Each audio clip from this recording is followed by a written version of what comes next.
everyone, and thank you for joining us today. This is the second in our risk management series of webinars. Today's session is going to be on property risk profile changes. My name's Charlie Netherton. I'm the Head of Client Advisory Services at Marsh, and I'm joined today by Darren Holmes, who's our Head of Operational Risk Consulting. Today's webcast recommends practical steps, considerations and tips to help keep facilities safe and secure during their temporary closure. As buildings and properties become increasingly unoccupied, is it worth considering the risks to vacant and semi-vacant buildings? Are systems, sprinklers, security, access control and fire safety systems being maintained?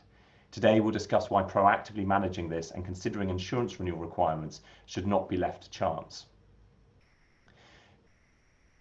As I mentioned, today is the second session in a series of risk management webinars. On Monday, many of you joined us for our session on managing employers' liability during the crisis. And next week, we've got two more sessions on risk profile changes in the new world on Tuesday at noon and maximising recovery from the COVID pandemic. At the end of today's session, there'll be a Q&A, and throughout the session, you can submit any questions you have through the Q&A tab at the bottom of the screen. Please, I want to encourage you to get involved in today's debate. We will look to answer as many of your questions as possible towards the end of the programme, and if we can't answer you online, we'll look to try and come back to you offline. So please follow up with an email if you have any questions. Right now, though, I'm going to hand over to my colleague Darren, who's going to take you through some of the material for today. Thank you, Charlie, and welcome everybody. So it's unprecedented times. It's challenging information, details, data, changing policy are just changing at a rapid rate. Governments, businesses are really trying to manage this evolving situation. But I think it's really important just to take a little bit of a step back and think about, how am I managing my business and am I keeping it safe? And also thinking about the insurance implications of that as well. I think that what has been a difficult problem for many clients is the changing situation with the insurance market. Whilst originally we saw that the insurance market were happy to provide extensions to policies at renewal, particularly on PDBI policies, that message has certainly changed over the last 4 weeks, where insurers now are requiring clients to provide information to allow the renewals to take place. So certainly would urge some consideration of what can you do, and we'll talk about these a little bit later as we go through, but what can you do to make sure that you have the right data available to enable your insurer to make an informed decision about setting your premium moving forward. Another point just to really sort of point out and just to be aware of is the requirement to shut buildings and the implications of that for insurers. Within many policies, there'll be a requirement for you to notify your insurer as soon as the site is shut. Some policies allow for a 30-day period before notification, but many of them will require you to notify your insurer as soon as possible. So I would certainly urge you, if you haven't done already, to get in contact with your insurer, speak to your client executive or your client advisor through your broking house and make sure that they are informed that the building has shut. I'm going to go on and talk a little bit about some of the general property conservation areas that you can consider and the things that you should perhaps be looking at on my next slide. So really the 5 key areas to consider around this are emergency response plans, site security measures, key equipment and utilities, fire protection and prevention measures, and making sure that you're communicating effectively. So just going on to the emergency response plans, it's really important that these are kept up to date. Check them, just if you have access to them, just open them up and just check that they are up to date and relevant to the situation at hand. So if you have closed your site, make sure that both fire and flood, not just fire, and the disaster recovery plans for both of those are in place. We've been fortunate with the weather, so we haven't had to worry about sort of heavy downpours of rain, etc. But it's still probably more so than ever, heavy Rain at this time when ground is dry means that sort of runoff water becomes a problem for potential flooding. So making sure that you're checking those disaster recovery plans, communication systems are in place and that they're effectively working. Also think about drainage systems. You know, as you check your sites, if they're vacant or even if they're occupied on a skeleton staff, having a regular check of those is absolutely key. What we're seeing a lot of clients do is actually do a 2-weekly drive-by of their premises just to make sure that they are kept secure. And I'll come on to security in a second, but making sure fire alarm systems, security alarm systems are functioning properly and that they're being monitored still, and that the monitoring systems, if you're using them, are still being observed by a third party if that's your system that you've got set up. And also making sure that your building management systems are fully functional. So if you have a remote location facility, for example, make sure that it's logged onto regularly and checked.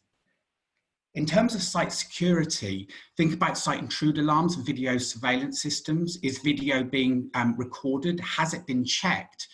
If you keep a 30-day, if you have a 30-day license to keep a video CCTV footage, is that actually still operating, and have you got enough storage space purchased to be able to maintain that? And really looking at perimeter fences, are they in good condition? Now, has anybody tried to break in?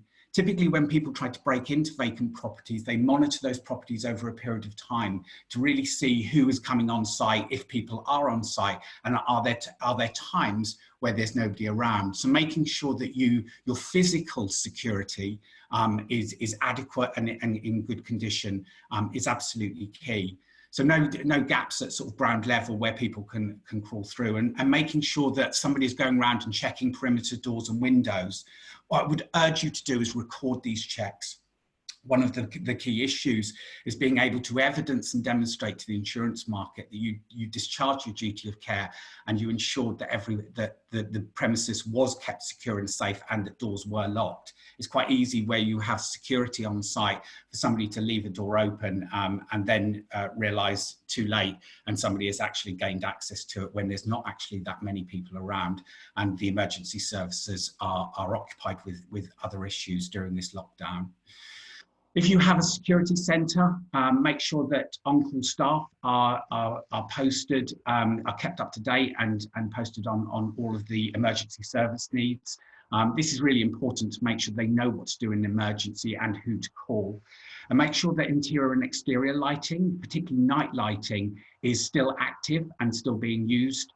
This tends to show that the building does have some presence and can be a really good deterrent for people trying to break in.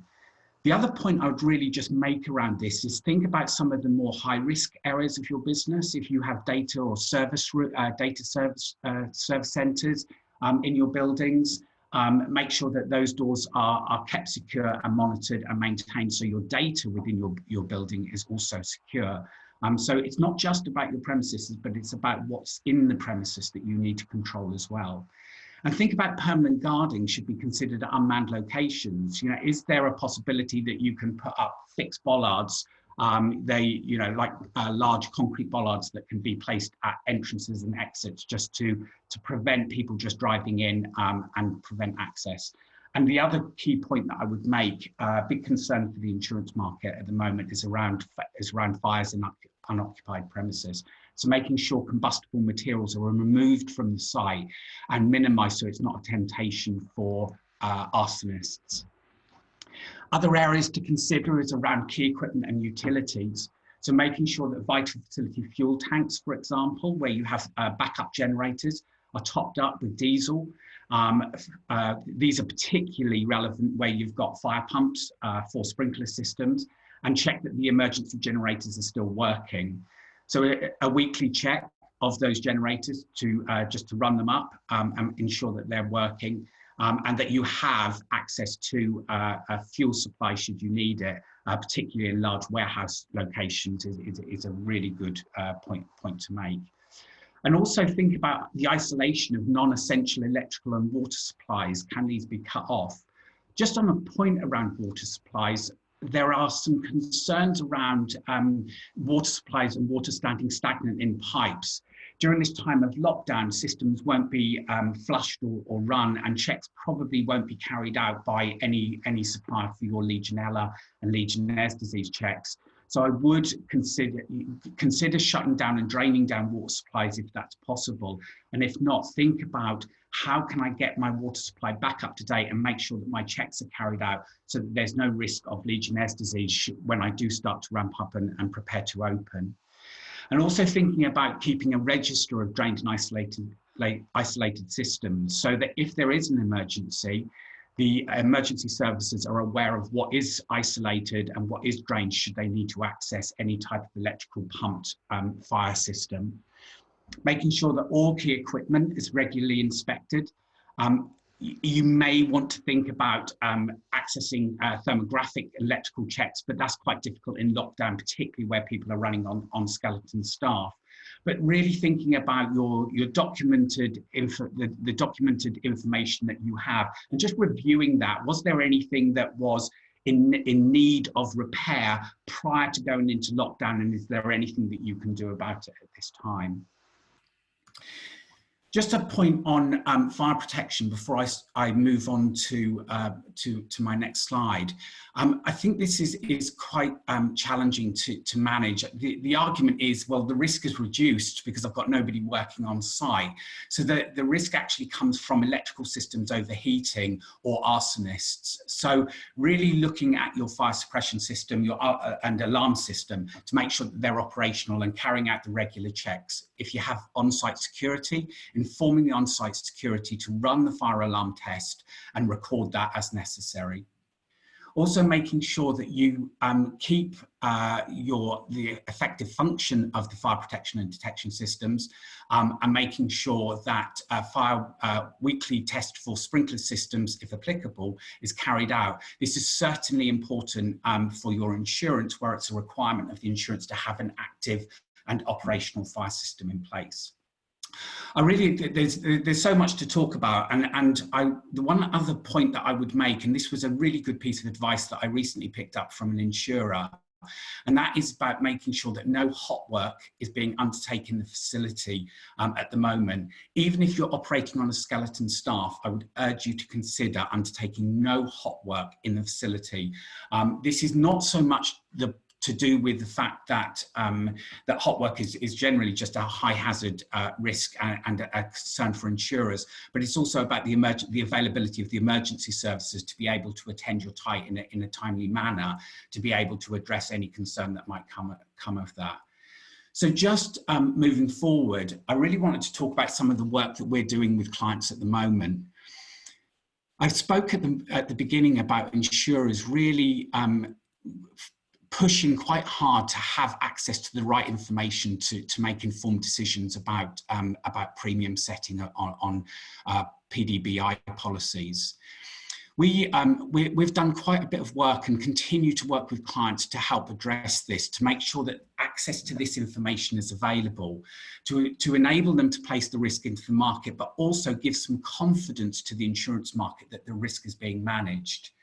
We've started to undertake remote surveys, and we've been speaking to a number of insurance companies about how would they perceive this information. The feedback that we've had is varied, but one of the things that we've had to slightly adapt around this is about validation of the data. Whilst insurers will be happy to use remote survey data in making decisions about property renewals, etc., they would like some confirmation and validation of the information that we collect. So what we're actually doing is working with clients. Clients are sharing with us drawings, previous survey reports, claims details, some insured information in advance. We then set up a web call with the client to talk through the information that we've got and start to work through the plan and understand whether anything has changed from the previous survey, if one was available.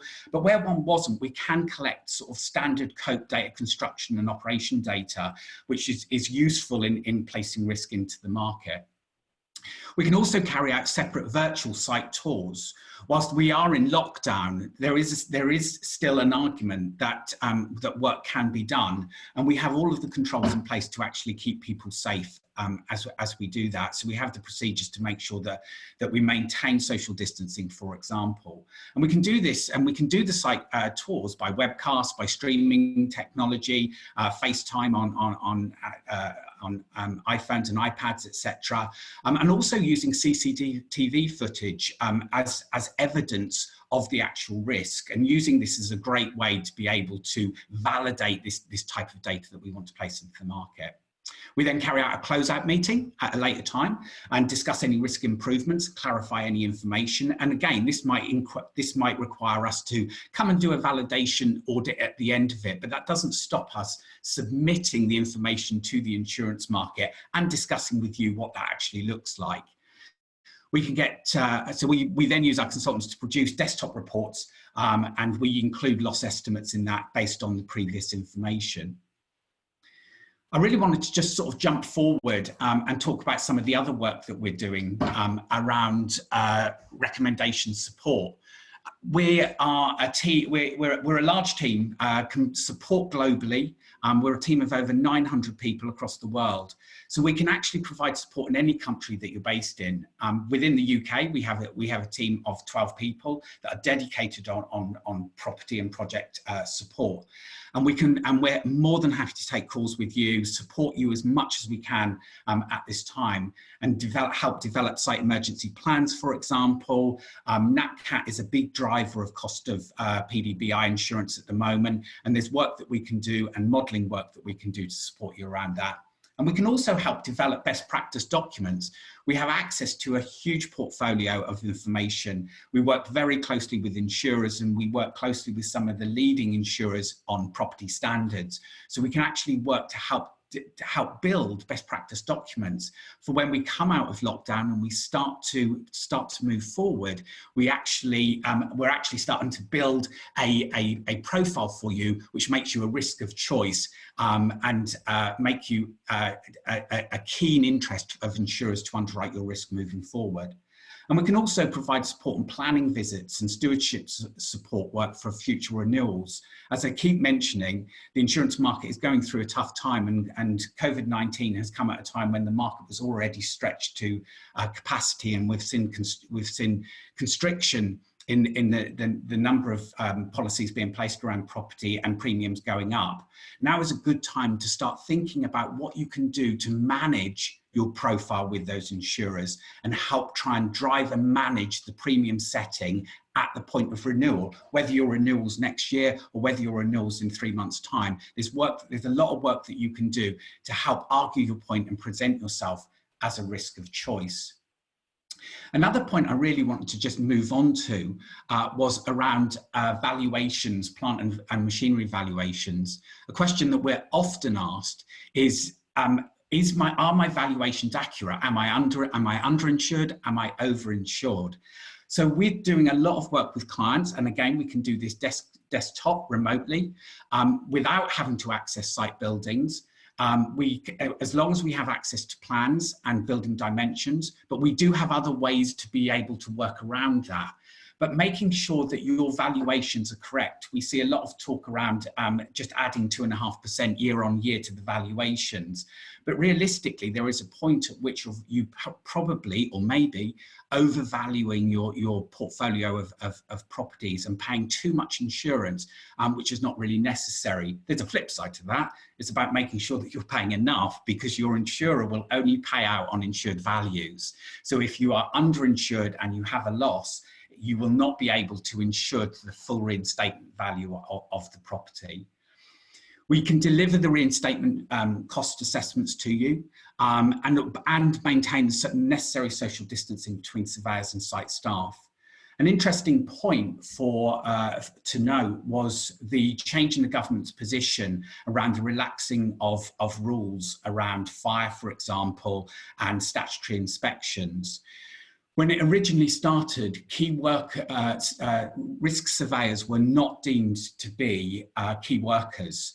which was a big challenge and received quite a lot of pushback as organisations, companies found that enforcing authorities were saying that we will not relax the regulations and rules around fire safety, around health and safety, around property safety, and maintenance safety. So things like passenger lifts, goods lifts, lifting equipment and machinery such as forklift trucks, and other systems as well, such as pressure systems, need to be maintained continuously with no relaxing of the regulations. So the rules changed for that as advised by Public Health England and the government, in that risk engineers were deemed to be key workers. So there is still the opportunity to have these undertaken, but we are hearing from the likes of Zurich, Allianz, RSA, etc., who carry out statutory engineering inspections. We are hearing that they are working to a skeleton staff. So I would urge you to prioritise any key pieces of equipment that require statutory inspection and make sure that they are being given priority, particularly as you start to run up and think about reopening your property. I didn't really have much more to talk about in terms of in terms of detail. There is so much to consider. My key point would be is to make sure that you record and monitor everything. Keeping records is a great way to evidence to insurers that you are discharging your duty of care, and should a claim need to be made, it's evidence that you've done everything that was required that your insurance policy states. So my key message, and the thing to really leave you with today, is just making sure that you monitor and keep those records of fire checks, fire alarm checks, checks on your sprinkler systems, the run-up systems, checking the pumps, ensuring that systems that provide power to those pumps, such as diesel generators, are topped up and working, and check them regularly. I'm going to hand back to Charlie now, just for a close off and look at some of the questions that we've had from the participants. So thank you very much, and back to you, Charlie. Thank you, Darren. That concludes the main part of our presentation. We'll move into questions now. We've had a good number come through as we've been talking, but please, you can continue to submit questions now, and I'll ask them to Darren. So Darren, here's one for you. The first question I've had today is, we've been increasing our property values on a percentage basis for a number of years. How do we sense check whether that's accurate or not? So thanks, Charlie. So that is an absolutely great question. One of the things that we've found is organisations are typically just adding 2.5%, 3% year on year to their property portfolio. What we can do to help with that is actually do a sense check. That doesn't require us to go and do a valuation of every single property, but what we can do is actually band out your properties by value and do some sample validation checking of individual sites. Calculate what the difference is between the percentage value that you have pitched it at and the valuation that we have come to through a RICS process, and then apply that percentage difference across your portfolio to give more accuracy about whether you are right with your valuation or wrong with it, and work within a banding to be able to provide that. Thank you, Darren. That's a thorough answer to the question. So I've got a slightly complicated one that's come in here, where one of our listeners today has most of their staff on furlough and their stores are vacant. The issue they have is that the key holders are therefore on lockdown. Some of them don't have their own transport. How do they get to the store to even carry out tests, and how should our listener judge between putting employees at risk by asking them to travel to the store and making sure that the vacant property is being looked after? Right. So that's quite a complex question with quite a complex answer. I would first of all start by looking at your property as a risk. Is it high risk or is it low risk? If it's a retail environment, then typically it's going to be relatively low risk. So I think that needs to be considered in the process. The second thing that I would consider is actually doing an assessment of the risk of someone actually going to that premises. What will be the benefits? Now, if the person cannot access the building because they don't have their own transport and they need to use public transport is still running. My point would be that the duty of care on you as the employer still needs to be discharged to that employee. So if that employee needs to travel to the site, you as the employer must do everything reasonably practical to protect that employee from contracting COVID-19, and your safety their safety is absolutely your priority. So I think my answer to that would be, consider the risk to the property. Is it high risk or is it low risk? Understand what the frequency of those checks are. Establish procedures that the employee should follow if they do need to use public transport. Make available things like hand sanitizer. That, I'm not suggesting that you give them hand sanitizer, but it might be that they can buy hand sanitizer and then claim the cost back from the company, and then actually get there to actually do the inspection. But I would urge you to consider the risk within the property.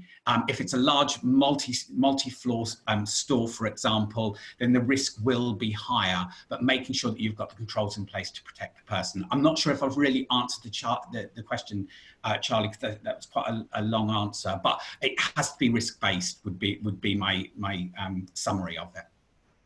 Thank you, Darren. And the listener also added that they're in shopping centres where centre security don't want to hold the store keys, so they couldn't ask the centre to do these checks on their behalf. Yeah. And also that they've informed their insurers about the situation, which sounds like very sensible steps to me.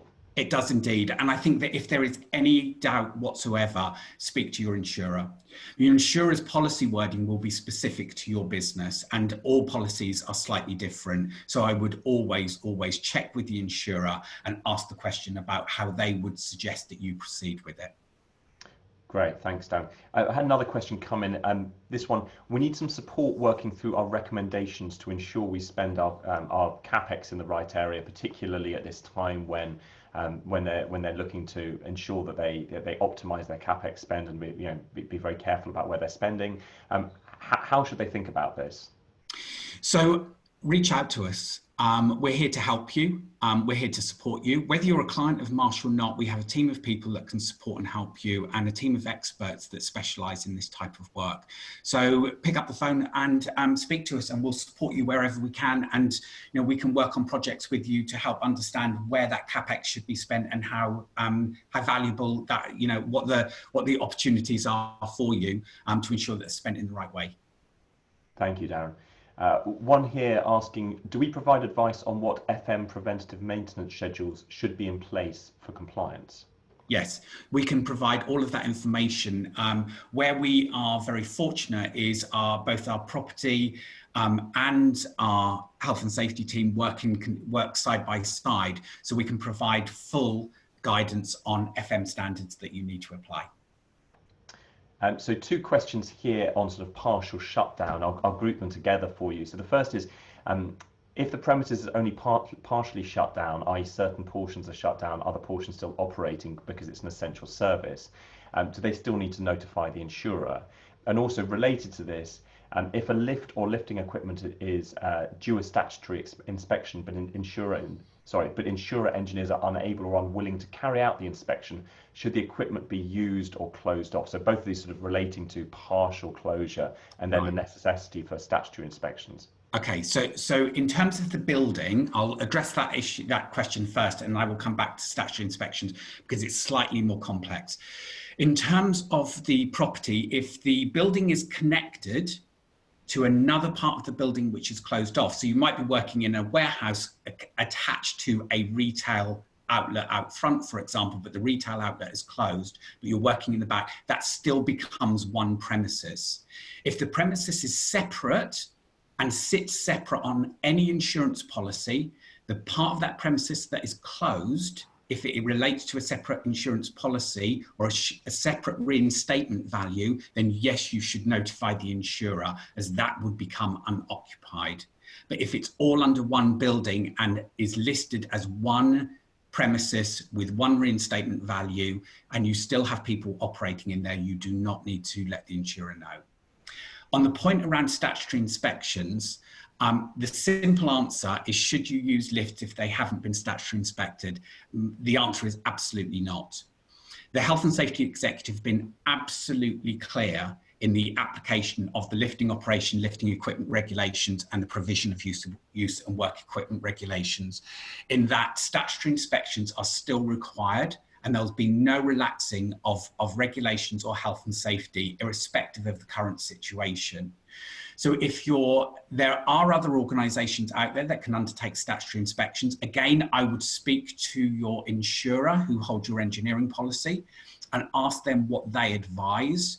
But certainly I would shut off any equipment that you cannot have statutory inspected and do not allow it to be used. This might be a real challenge if you're using passenger lifts in a manufacturing plant, for example, because you operate on mezzanine levels and you have disabled staff, for example, and you need to provide access. Then you need to think about, how can I actually just relocate those individuals so they don't have to use the passenger lift, or speak to your statutory inspector and say, this is a vital piece of equipment and it's critical to the function of our business and I absolutely have to have it inspected. There are third parties out there, such as Bureau Veritas, for example, British Engineering Systems, BES, who actually provide these outside of it, but that would only incur additional cost for you. But just to be absolutely clear, if an item of equipment has not been statutory inspected, then it should not be used. Thank you. More questions coming in now about statutory equipment. Seems like it's a very topical issue for people. So is there any mitigation if you record in the site logbook that you are unable to inspect statutory equipment during lockdown and have isolated the plant awaiting availability of inspectors? So, as long as that equipment is locked down and cannot be used, and I mean physically locked off with a padlock or shut, or have the power to it shut down so it cannot be used, it's absolutely fine to lock it off, make a note in the logbook, and then not use it until it can be statutory inspected. There is absolutely no leeway in using, so if a item of equipment, perhaps, I don't know, ran over by 1 month past its due date, and that equipment was used, even though you had logged the fact that you had called a statutory inspector and you had an incident, you will be held liable under whichever regulation will apply, whether that's the provision and use of work equipment regulations or the lifting operations, lifting equipment regulations. You will be held liable because the duty is absolute. Thank you, Darren. A question here from one of our charity clients. We're a charity, 125 years old, heritage funicular, 400-metre twin-track tramway, run entirely by volunteers and closed, but with no paid or professional employees. Are we expected to maintain inspection levels and records of the business where we have no personnel dedicated to do this? If the system is used, is maintained by a volunteer, they then become, in law, your employee. Whilst you might not pay them, a volunteer is still an employee of the company because you control the activity of that individual. So if the system is not, we're on lockdown. So I suppose my point would be that nobody is going out to be able to use it. So there's no reason why you can't just lock it down and then have it inspected prior to opening. That would be my advice on that. But the point around volunteers is there is an argument around the level of control that you have as a charity over those volunteers. But volunteers are, in essence, under your control, and therefore the Health and Safety at Work Act and all of the requirements for statutory inspection apply. Okay, yet more questions about statutory inspections here. So what about lifting equipment such as ceiling hoists in domestic property where inspectors will not go into the property for social distancing reasons, but the equipment must be used for the health of the patient in the home? Right. Okay. So, this is quite an unusual one because it's a domestic property. So, under the Health and Safety at Work Act, the requirement for lifting equipment and under operations lifting equipment regulations does not apply to domestic premises. However, I'm assuming this relates to a care worker going into the premises to use the equipment. My answer to that question would be that the individual would be considered as a vulnerable worker and would be seen as a critical piece of equipment to ensure the well-being, safety and health of that individual in their own home. If the statutory inspector will not enter the domestic premises because of social distancing requirements, I would contact your point of contact at your insurer who provides your policy, your engineering policy, and explain the situation to them and explain that this is critical to ensure the safety, health and well-being of the individual in the care home, and that this needs to be monitored. My view is that there would be some very unique circumstances where the enforcing authorities would perhaps take a less robust position on this type of thing, and I think this is one of those. But that's not really that's not for me to decide. That would only be for a court to decide. But I certainly would be speaking to my engineering policy provider and explaining the situation and saying that this is a critical system. No, thank you, Dan. Very, very sensible advice. A couple more questions I think we've got time for now. Our offices are open via fob access should employees want to come on site to collect mail, etc. There are no employees working in the office full time. Where does this leave us with insurance compliance? And I'll caveat that by saying, Darren, that obviously without you seeing the policy itself, it's hard for you to advise on the specific. But in the general, do you have an answer to that? My advice is speak to your insurer. Speak to your broker first. The broker will be able to review the policy wording for you, and then if we're unable to answer the question, we can speak to the insurer on your behalf. But I certainly would recommend that you only need to do what is reasonably practicable.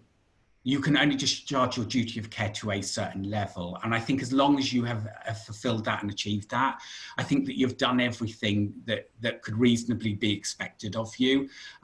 And that would be my answer. But my sort of caveat to that would be speak to your client advisor, speak to your client executive at your broking. If you insure direct, speak to your insurer and ask the question, because the policy wording may be written in a way that it includes warranties or exclusions within the policy that could cause a problem should you need to make a claim further on down the line. Thank you, Darren. There's two questions that have come in here that I think are best referred to our insurance broking specialists, but I'll raise them now because I think they're interesting for the group to hear. The first is, our car insurers have given us back £25 per vehicle as they're not being used so much at this time. Our buildings are being used. Will we receive refunds or future reductions? Another question very similar to that: if a manufacturing site's been temporarily shut down for a period, say 6 months, would the BI element of the PDBI cover respond in the event of a major fire? If the BI element would not respond because the site is not generating revenue, should we be looking for a refund on premium for this period? Now, again, I'll caveat by saying you're not the right person to direct these questions to, but can you maybe comment on, we're seeing these questions, we can't give advice on this specifically, but any thoughts you've got? Absolutely. So I'm going to take the first question. I'm aware that car insurers are providing some rebate where they're not allowed. I think it was Admiral yesterday announced that they will be providing a 25% rebate on insurance policies. We actually checked that yesterday through our Norwich office with some of the key fleet underwriters. They will not be providing rebates or discounts on motor policies moving forward. Now that's what one insurer said. Whether that will be all of insurers, we don't know. But certainly the message came back is we are aware that domestic insurers are providing rebates on car insurance, but in checking, it was not the message that was coming from the insurance market on commercial fleets. So I would doubt that we'll see any rebate from that.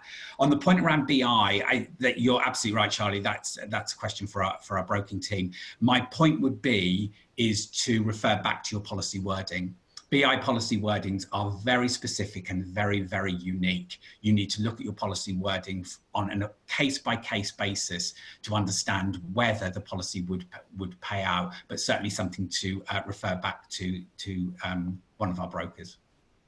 Darren, thank you very much. I think that's all the time that we've got today. If you did have other questions we weren't able to get to, please do email them to the team.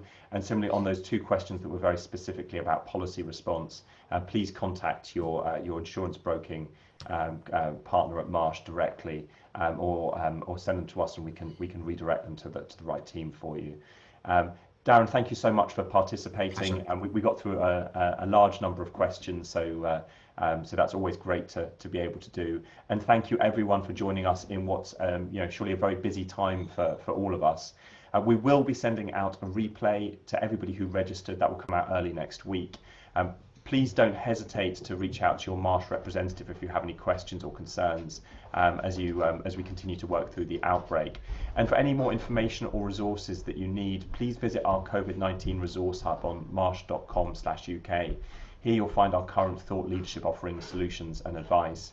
You can also stay up to date on Marsh News by following Marsh Global on Twitter, and don't forget to visit our events page on marsh.com/UK to register for our upcoming risk management webcasts. The next part is our risk profile changes in the new world. That's taking place at noon on Tuesday the 28th. So thank you all for joining us again today, and please stay safe.